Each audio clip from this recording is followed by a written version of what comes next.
Good morning. Good morning. Welcome to this show. Thank you. I would like to know more about creativity. So, what is creativity according to you? Well, creativity is a process of thinking. It's like a degree of you thinking differently to generate alternate solutions to solve a given problem. That is how I look at the phrase creativity. I can explain based on what actually you asked next. Why do we need to train people to improve their creativity? Is it not a fact that people are born creative? Of course, they are. In fact, uh, it's a very interesting question. People are born creative, but also the fact is, as a child grows, you know, assuming that a child's creativity is 100% when the child is born, but from the age of 5 to 7, uh, the creativity level of a person drops to 70%. Can you believe this? From 5 to 7. So, if it was at the age of 5, it was 100% creativity. By the time child reaches 7, his creativity drops by 70%. And by the time a person is 40, that 100% creativity level drops down to 2%. Therefore, you are right. Everybody is born creative, but because of the systems and processes, this process of schooling, the process of do's and don'ts, we stop child's creativity. In fact, we make it drop down to the level of 2% by the time a person is 40. And therefore, there is a need to retrain the creativity back. It is retrainable skill. It's nothing some person is born with. That's the need for training of creativity. Okay. Organizations are managed through a set of policies, rules, and processes. Doesn't it stop people from being creative? What's the need of training people to be creative, where organizations demand only compliances? Yes, interesting. Yes. All organizations, as you rightly said, they have processes, they have rules and policies, and compliance is a major issue. In fact, they want compliance, and by that requirement, people's minds tend to be closed rather than keeping it open. So you are very right in this question that on one hand, organizations require people to be compliance oriented, therefore follow the rule. On the other hand, because of the business dimensions, business paradigms are shifting, changing very fast. So on every front, be it technology, be it cost, be it human processes, everything is changing so fast that we need to innovate and invent every day and create new processes, new policies, new rules, and so on. Policies, rules, and all these things are not a fixed set of things, and they need to be upgraded, challenged, and changed every single day in the current scenario. That needs a lot of creativity, a lot of creative thinking to move from old set of so-called paradigm or rules to the new set. That needs creativity. So you are right. One hand, we need compliance. On the other hand, immediately we move from one level of process to another level, and then we need compliance, then we need to another level. So we need both actually. We need compliance and creativity both. They are not actually opposite to each other, but they can be alternated and well managed, well thought of. In your creativity programs, what is your approach and what exactly you do in your programs to enable people to improve their creativity?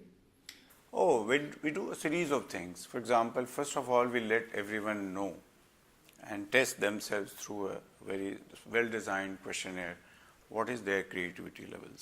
So it's kind of a self assessment, or you can call it psychometric kind of a questionnaire.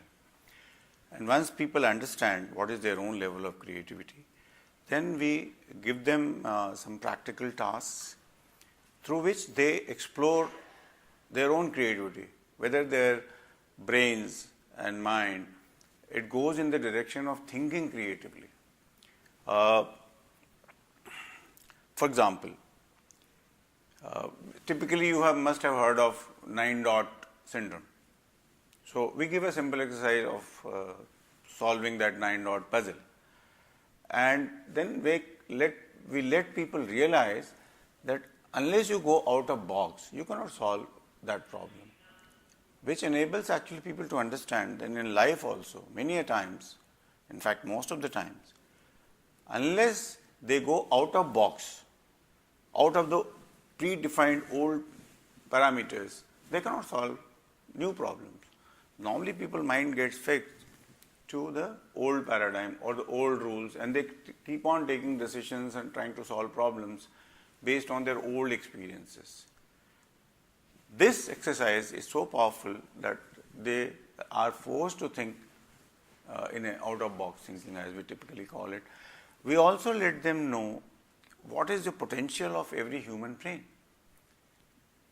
That we use so little of our brain, and by various practical techniques, we train them, teach them, share with them how to improve their brain capacity, their ability to think, with all the scientific data and research-based data, and again through their own practical tasks and exercises, that what they were not able to achieve or solve a problem, with a little different thinking, they are able to crack the problem.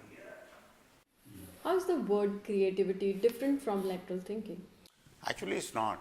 The phrase lateral thinking was coined by Mr. Edward de Bono. He's a creativity guru.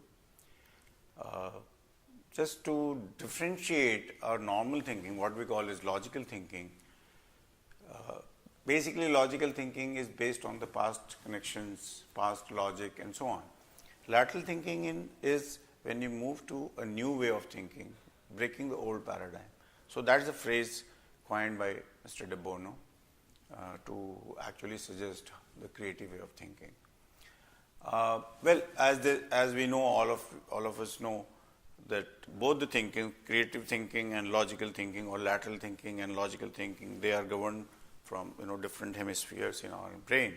For example, left brain is more logical thinker, right brain is more lateral thinker. Predominantly, every human being, as the time passes, they start using left brain more than the right brain. The focus on creativity training that we do is to use both.